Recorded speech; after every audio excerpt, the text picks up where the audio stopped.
Hey y'all, it's your girl Sarah. And Corra. And we are a truly wonderful pair. Throw on some PJs and relax as we discuss our favorite show of the week. We're back with episode 6? 5. Oh, 5, my bad. Episode 5 of Wonder Man. Wonder Man found footage. This one is when things start really hyping up. This episode picks up where the last one left off, with both Trevor and Simon getting callbacks for the Wonder Man movie. Yes. We see multiple shots of the Hollywood Strip at night. It looks very neon, very vibrant. They're at a restaurant bar, kind of just shooting the shit. Celebrating, drinking, having a good old time. Right, they're just talking about the process, the audition, stuff like that. Simon gets in his head a little bit about the callback, thinking like he may not be worthy of the callback. We don't know what specific emotions, anger. I guess we're starting to see which specific emotions, I should say, get Simon like in that mode where his powers turn on. Mm-hmm. And so far as we see it, the way that works for him is like either when he's angry or when he's anxious. Ooh, yeah. All his heightened emotions that could trigger his powers, and boy do we see his powers. And we know now that he's a little more equipped with his powers. He actually knows what to do in such a situation, in such a hostile situation. Yeah, so like as you know, what is it? So Simon gets a little anxious, and then Trevor tries to bring Simon back down to Earth. He tries to give him he tries to help him with some box breathing exercises. Yes. Any type of breathing exercises is always good. Like I always tell you, take a deep breath. It doesn't even matter how long your deep breath is, as long as you take a deep breath to like regulate a little bit and just get back to your center. The show then like cuts to damage control, and Trevor's handler is talking to his superior, and he's like, oh yeah, he's bullshitting. He's like, oh yeah, have the whole situation under wraps. It's about to be, we're about to wrap this up really soon. Mm-hmm. But obviously he's not. He has no handle on the situation. Trevor just destroyed the evidence that he does have left. Right. So it's very clear that he's BSing to his superior. Then as we cut back to the bar, and they're just kind of shooting the shit, some guy comes up to Trevor and gets him a drink. You know what I thought this was? I thought maybe he was like some old colleague, as he was saying, like he was coming up with some shit about him knowing him from like some off-Broadway play they possibly did. And I thought that was what it was at first too, because he did not look menacing at all until the 4 niggas showed up. Yeah, like this guy kind of looked like he might have been a fan of Trevor's. He's like smiling at him. He orders some drink. And then a bunch of other guys just like come up behind him, and you start realizing, oh, they're trying to kill him. And so these are probably guys from his Mandarin days that show up. It's not explicitly stated, but we can just kind of guess, or people that he owed money to. But they take Trevor back to the back alley, beat the crap out of him, and then I think it was a bad drug deal from a previous, because he started listing a bunch of drugs that he owes him. That too, it could have been that. But this is the moment we see Simon actually like use his powers to like fight some people. And so what he does is like he starts throwing people around. Every time he throws someone or like punches someone, like there's a shockwave after it, and it's like, oh, what's that? Yeah, he has like this purple energy emanating from him, like almost he used it to push somebody off, but like the energy that emanated off him like pushed it even more, so it was like a force. I didn't want to call it a force, but it seemed like a purple force that like he uses to access his super strength and like fight off the bad guys and stuff. Right. So he beats up all the guys in the alley, and then after he beats up all the guys in the alley, they see a kid who happened to be recording on a GoPro notice the whole fight going down. Oh. And it's like this old ship moment where they got to chase after this kid on this bike, and then. Yeah, because Simon's reputation is at stake right now, because this dude just got him using superpowers on camera, active, while people with superpowers are banned from acting. And he just got the call back from Wonder Man. So he's like determined to make sure he gets this footage. Right. It's a pretty funny moment. But as such, it's kind of they kind of cut straight to the credits, to the intro scene. They get stuck on a crap load of traffic. And because it decided to, for some reason, look for someone on foot in a car in LA traffic. Well, it's not like they really had any other choice. They can't follow a bike. I mean, have you tried running after a bike? That's true. But at least, well, he wasn't really a bike. It was like a motorized scooter. Regardless, they should have been on said motorized scooter, but they were able to find him. In order to catch this kid, he starts driving because they're in traffic. Like Simon starts driving on the sidewalk, and I'm like, what the hell? This is like the second time we see this guy driving recklessly. Recklessly. In the show. Like terrible. This is a reckless driver. He needs to get his license taken away. And this guy has a lot of anger issues. He really needs to get his crap in check. But somehow, what happened in the midst of it? They got a call from somebody, right? No, they started to get details on their script, and they started realizing one of the characters in the original wasn't in the story. Oh yeah, no. They got the email from Simon's agent, Janelle, about the new script, about the script they got, and they find out that what's his name? It was started with a B. No. Yes. That started with like a J or something. The best friend of Wonder Man?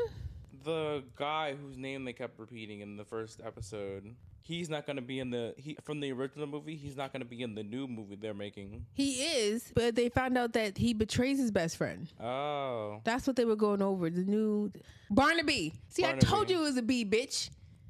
Barnaby. They got a script that Barnaby is going to betray Wonder Man somehow, which is going to be interesting. Right. So they start realizing, as they're stopped, they start realizing that the kid wants them to follow him into like this club. And by kid, I don't mean like a 10-year-old. I mean like a early 20-year-old, like an 18-year-old. Yeah, like he looks like fresh out of high school, just started college. Right. He could be even a drug dealer. We don't know. But we don't know, and I don't trust him. I don't trust him. I really don't trust his ass. And neither does Trevor. They go into the club. They try to negotiate. He's clearly trying to blackmail them into what he says, which is bullshit, is getting his bike from this guy who bullied him, quote unquote, named Esteban.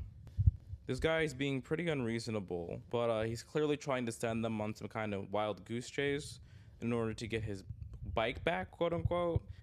Like you said again, it doesn't make. First of all, this doesn't even make any sense. Well, you want your bike back, but you already have a bike. What the hell is he talking about? Like, you start to notice that this guy, what he's saying, doesn't make any sense pretty early on. And then when we get to this, when we do get to the scene where he shows which bike he needs, it's like a motorcycle almost. When he said bike, I thought he just meant like a regular old bike. Right. If you're gonna say motorcycle, then say motorbike. Motorbike, yeah. But something. They get to the thief's house, and then Simon makes up this like ridiculous. It's so funny. Simon makes up this ridiculous cover. He's like, "Oh, them being cops based on his time being an extra on Law and Order." It was so funny. And he make like it's not a stupid idea. It's a really smart plan for two actors. Because if you're good actors, you might as well sell the role. Right. But then they knock on the door, and Simon appears first, but you can see Trevor in the background. And the girl who answers the door, he says, "Oh, we're police." He says his BS background that he just made up, and then she's like, "Oh my God, is that the Mandarin?" Totally ruining his whole shit. I don't understand why they don't understand. I don't understand how they don't already have a grasp that everybody knows who Trevor was. Like him being the Mandarin, like imagine in that world, right? You would see all those videos on Reddit. Like everybody's on Reddit. Everyone knows who the Mandarin is at this point. And then once it's on Reddit, then it gets on Twitter, and then it goes everywhere else. So everyone knows that he's the Mandarin. Right. So we see, what is it? So she invites them in to see Esteban, and that's when we see that his family. Honestly, I don't know why Trevor thought that they were making drugs. To me, it kind of seemed like they were in some kind of up and up business. Like it looked like they were. It was like an assembly line of making something, definitely, but obviously with the stereotype of being Mexican or right. some type of Latin American, you're automatically thinking because they're together around a table doing an assembly line, they're making drugs. But like, if they were really drug dealers, that first of all, that whole operation would be slightly bigger, and also the women would have like their bra. They would be in bras and like they would be in their underwear. I wouldn't think so. I feel like they just do that for vanity in like those those like John Wick movies. But for real, I wouldn't think they'd be in the living room with that shit. You would be like underground somewhere. They might. I'm not sure. They might actually do that though, but just because they don't want their shit smelling like weed or like let's say cocaine or crack or something like that. Yeah, that's what I'm saying. They wouldn't do it in the home. They would do it like in the basement or some shit. So you won't see it. Right. It just So we see his, we start to get a little bit of Esteban's backstory and like what actually happened, because we see Esteban is way more likely to tell the truth than Jaden was. Clearly. So Esteban and Jaden were not at all like Esteban did not bully Jaden. They were both business partners, and the chamoy, the candy that his family are making, the idea was both of their ideas. They were both in the same business, and then Jaden just randomly decided to split one day. He wanted more money. I guess Esteban wasn't willing to compromise, but yeah, that's basically how he got roped into this. It's pretty funny because he says that they're like, I forget, there's 3 flavors, but the 2 he says the most are like sweet and sour for the candies, right? What do you mean? When he's talking about the chamoy? That's the flavors that Trevor explained. He was like, it's like sweet, sour, spicy, or something like that. Right. Then the situation takes like a total left turn. Like, while so much shit happens literally in like what is it, like 7 minutes? I would say 5. 5, yeah. The next 5 minutes. So like at least 4 to 5 to 6 things start happening. So the gunmen come back, they grab Jaden out the car. Their neighbor, Mrs. Gonzalez, sees this happening. As she's watering her lawn. Right. And then they They go to Esteban's door. They threaten Trevor. They threaten Trevor to bring himself out or they'll kill Jaden. Jaden has the GoPro. Then somehow we establish that the sister tells them that there's no other video that he has to... No, the lie that he told was that he could automatically upload the video from his GoPro, but you can't upload it without a laptop. So he has to take out like the SD card from the GoPro to put it in the laptop to then upload it that way. And for some reason, Simon believed this bullshit when he told him in the club. But obviously Trevor knew not to trust this dude, and that as long as they get the GoPro from Jaden, is that what his name was? As long as they get the GoPro from Jaden, then they'll figure out what to do next or something. It was a very chaotic moment. They were just trying to make sure that footage is deleted. So they got the GoPro from Jaden, and then the sister was able to help out and delete it. Right, Esteban's sister deleted the footage. Then as this is happening, like the cops come because Mrs. Gonzalez called them because she saw those men, like obviously threatening that kid. Then Esteban and Jaden, like they make up for their differences while like Jaden has a gun pressed to his head and Esteban's on the other side of the door. Then Janelle calls Simon and tells him, "You don't hang up." She says callbacks are happening now as everything is literally going to shit. Everything it's going to shit because as the bad guys are threatening Jaden with the gun to open the door, then the cops pull up with Ms. Gonzalez basically saying, "Oh, they're all drug dealers." So now they're being being held up by the cops with the bad guys, and that shit's happening outside. Somehow Jaden was able to get loose and then go back inside, and then him and the sister and all the bad family start running away, and then something happens. We hear shooting.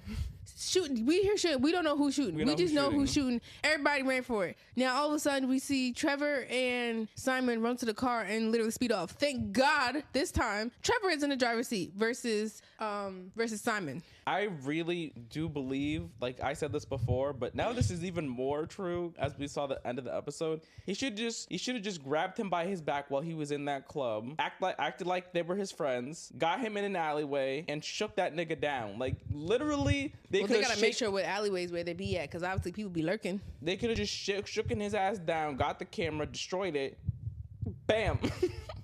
They wasted this, like, not that they wasted this whole episode, but like they could have gotten themselves not in so much trouble had they much sooner thought.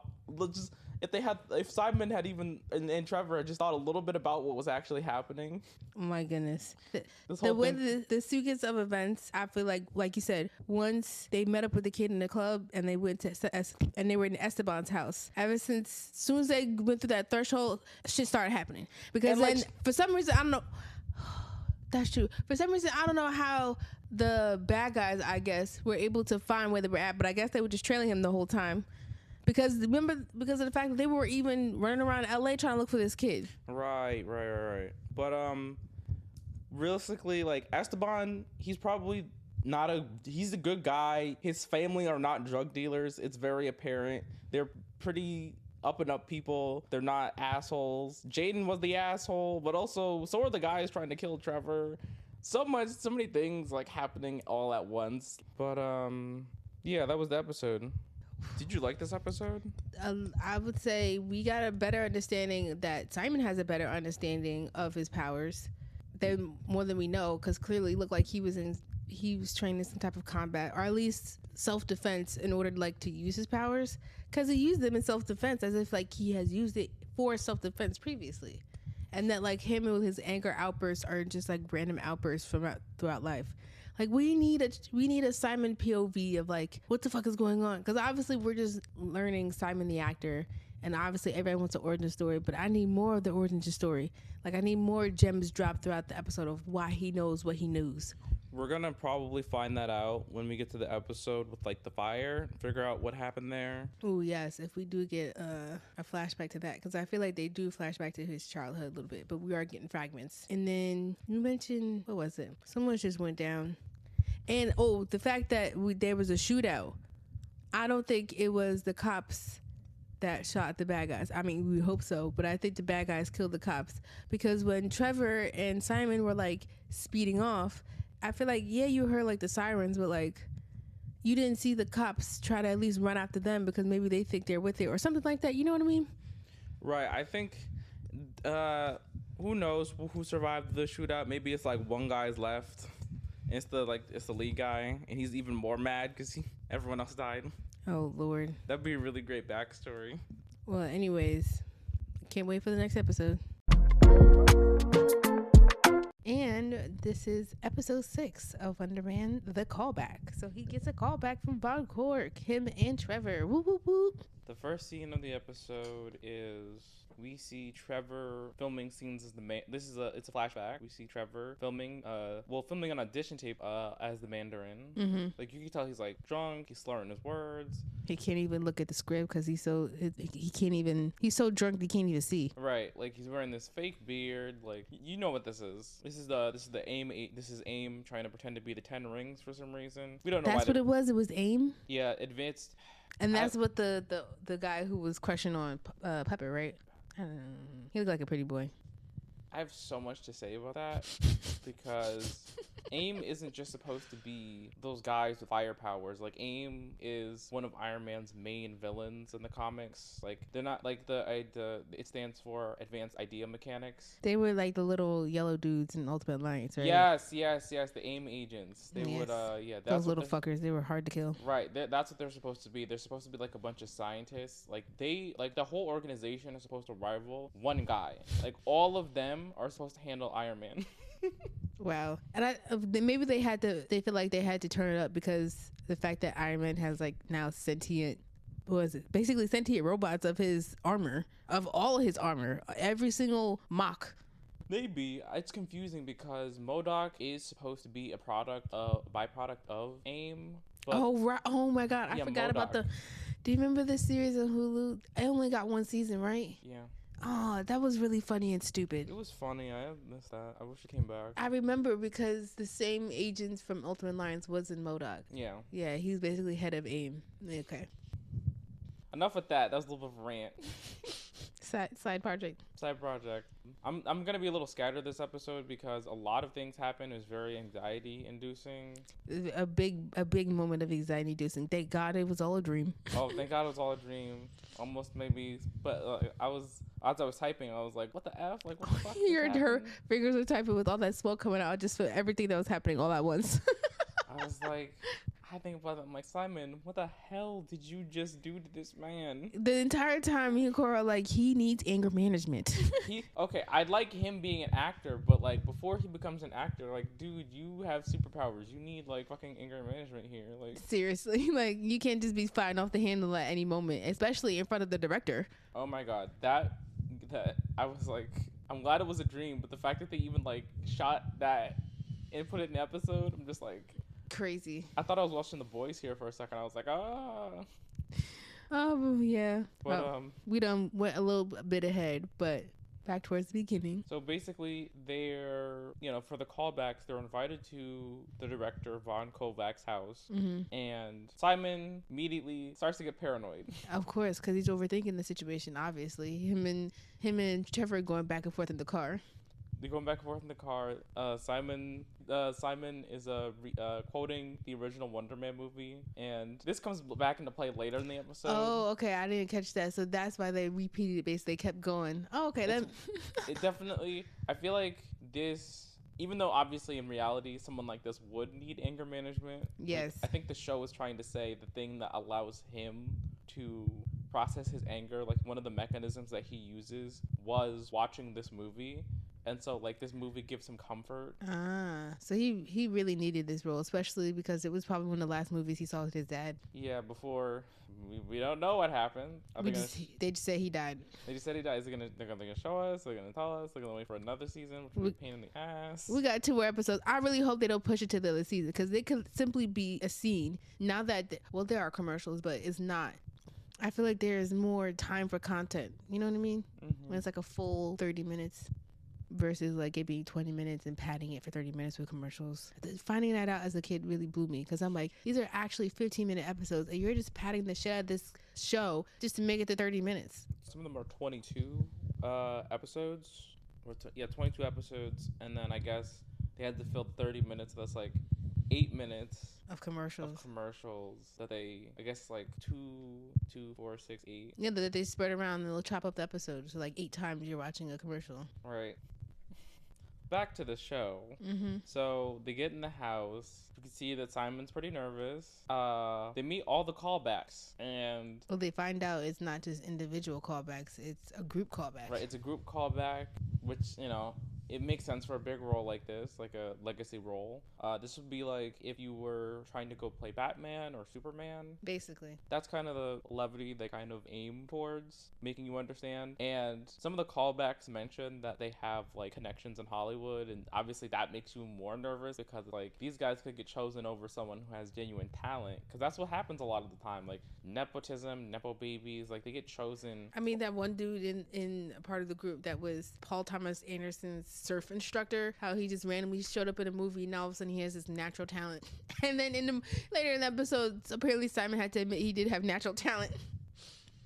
Right, but like that's like people with connections, even the smallest connection to like someone who's like super famous, like they're there, and it's like it makes you nervous because so many jobs, like, the problem is like so many jobs, they prioritize connections over like actual legitimate like good people. Like they prioritize dummies with connections, and it's like, oh, like you were like Brad Pitt's like 3rd cousin removed, like no, just a possible connection to somebody just so you can get your foot in the door. It's crazy. That's why there's no like up and coming people anymore of like going to a theater and picking someone new. It has to be someone's 2nd cousin removed who got married, and then I'm also their cousin. It's like it's too many connections to try and but that's the name of the game nowadays.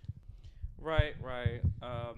Yeah, they meet these people, and then Von Kovac like shows them around, and he's like, he's trying to what is it? They go to part of his study. Wait, did I even mention they met the assistant when they came in? She was kind of cold. The assistant kind of didn't do much. We don't gotta mention her.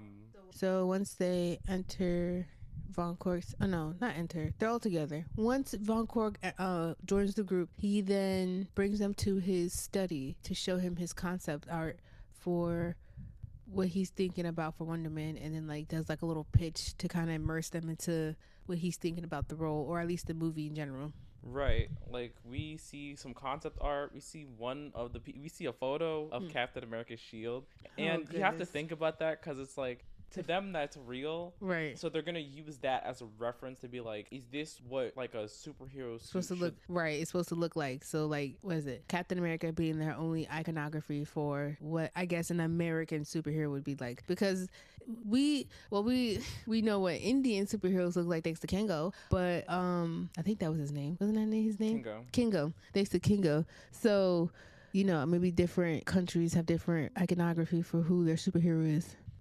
That's a good point. It's funny, he played himself in his own dynasties. Like he was his own great grandfather. And That whole thing was so funny, and he's the funniest character in the Eternals.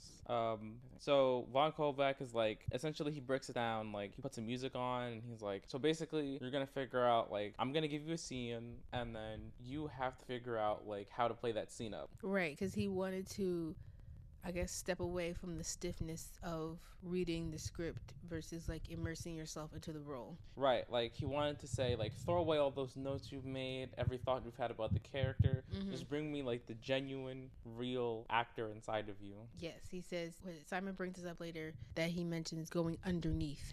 What do you mean by underneath? He says to go underneath. I don't know. Oh, I guess like dig deep. Yeah. Like, okay. So I was like, what? I was like, what does that mean? I was confused. Like, we're leading up to this moment that was like shocking, and that's the part that I'm still a little trying to get over. Just how crazy that was. But that's his redo. That's his. Yeah, that didn't happen. That happened yet. But who goes first? No. That was after. Yeah, it's Trevor. It's Trevor and this Ollie. guy. Ollie. Trevor and Ollie. Trevor and Ollie go first, and then who's next? Trevor and Ollie go first. And Trevor and Ollie are like playing the hell out of this scene. Yes, their I guess their prompt for what the scene was outrageous, but they played it very well. Oh my god. And Trevor hardly had to say anything, but it's like he can play that because Trevor's character is kind of supposed to be a little bit of an asshat, but like an appreciative asshat. So the way it plays out, it's like, oh, that makes sense. That's like adding layers and depth to the character. Right. It was so immersive that they were even changing rooms and like everyone was following them, and it was kind of nice to see. And then next we go to Simon and Richard's scene, and this is where everything falls all the way off the rails. Simon overthinking like he usually does. It doesn't even stick to the prompt. He does like his own change, which was so stupid in the moment, because why would you change what he said? Clearly just stick to what he said if you're trying to obviously please the director, duh. But so what was it? Their prompt was like, okay, a couple having an affair, and one spouse feels like they're losing the other spouse, while one spouse feels like they're losing themselves. And then like all these other dumb parameters. Yes. And then he didn't even follow those parameters. He didn't. So the guy he's with is Manuel, and him and Manuel, they're starting. Manuel starts, and then you're kind of just like waiting for Simon to figure it out, and you could tell in his face he's like trying to get into a character, overthinking everything, taking too long. Motherfucker, if you don't just improv a goddamn scene, all he did was try to. With all his, I can hone my craft, I can do that. He didn't take no improv class. This would have been perfect, but he was thinking way too much about it, and for some reason decided to choose the scene from Pretty Woman. I have no idea why he did that. Because all he could do was just reference movies. And it was like he was throwing dishes away, and I'm like, what are you doing? As soon as he started throwing the dishes, I knew there was up and stuck for him. Because like, right. You could tell he blundered the completely. Crap out of that. It was he butchered the crap out of it. Like, it was so bad. Like, this episode is so cringy, but like it has the highest highs in my personal opinion.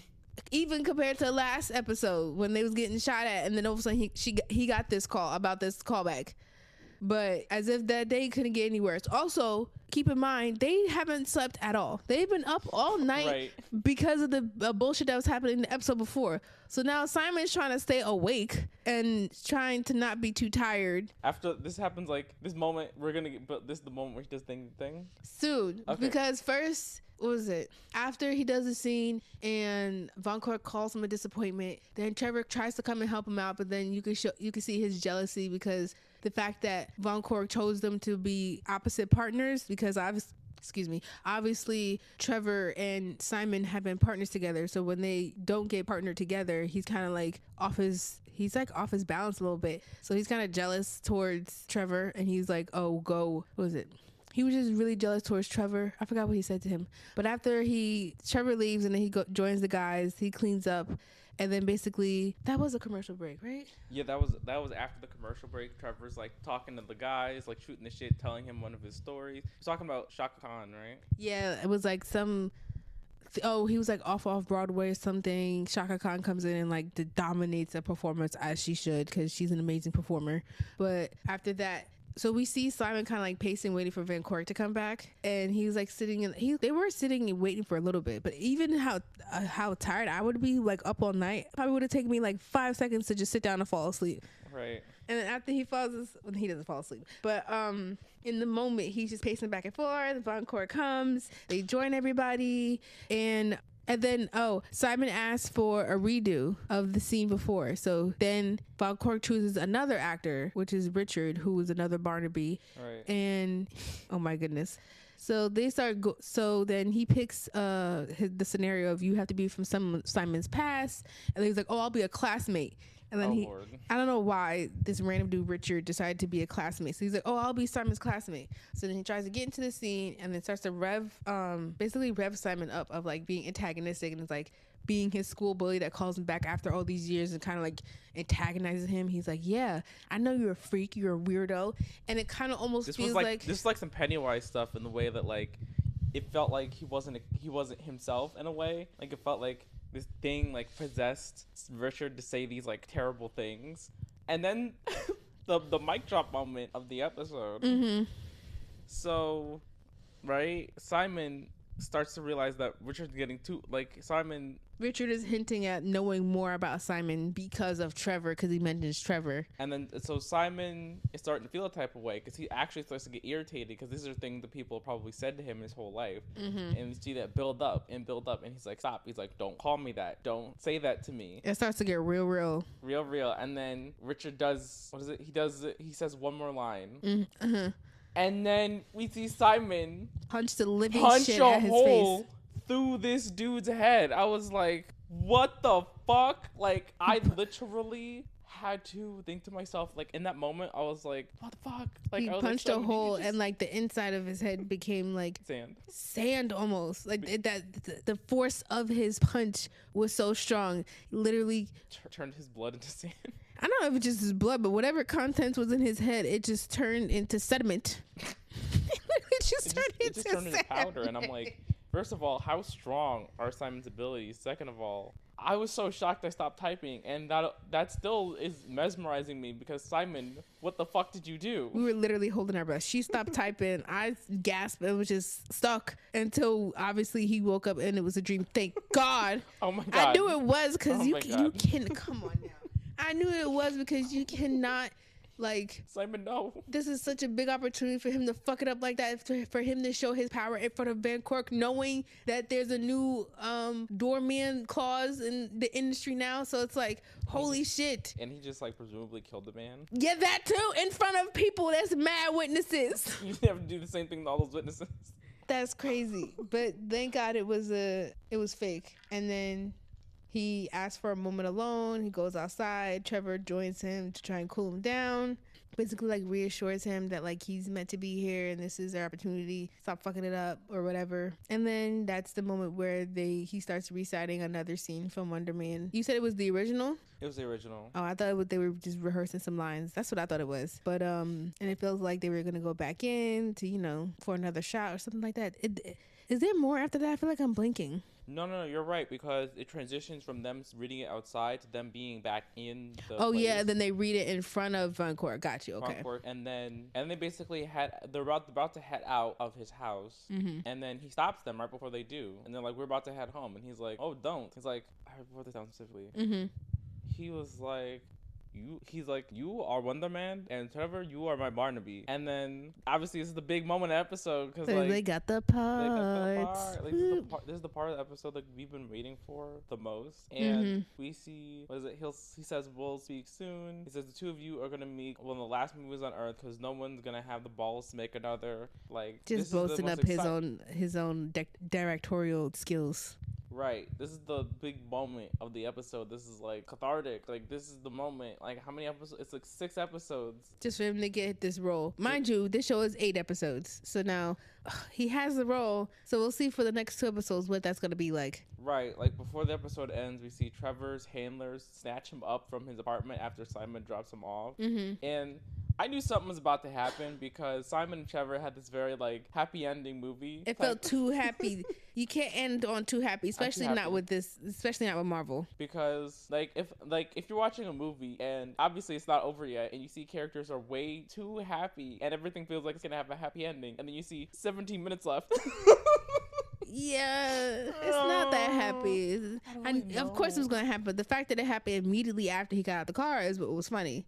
So he meets with the agent and they have a quick discussion about, like, what the fuck he's doing, that he's going to go back to prison because he hasn't found anything.